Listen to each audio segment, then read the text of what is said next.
Doctor Yunus সাহেব, আপনার বয়স হয়েছে ভাই, কয়দিন পরে এমনি মইরা যাবেন, বেশি দিন বাঁচবেন না এমনিতেও।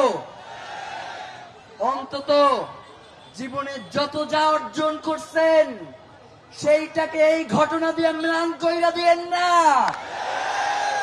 আপনাকে কারা এই বিচারের কাছে বাধাগ্রস্ত করে আমরা জানতে চাই। কারা কারা এর পিছনে রয়েছে আপনি আমাদেরকে বলেন। এই সরকার, আপনি বলেন, যখন আপনাকে বলা হয় যে তুমি তো অনির্বাচিত সরকার, তখন আপনি বলেন জুলাইয়ের গণ অভ্যুত্থানের মধ্য দিয়ে আমি সরকারে এসেছি জনগণের ম্যান্ডেট নিয়ে। যখন এই কথা বলো তখন কি তোমার লজ্জা লাগে না? 1400 শহীদ, তার রক্তের এখন পর্যন্ত বিচার করতে পারো না, তোমার শরম লাগে না?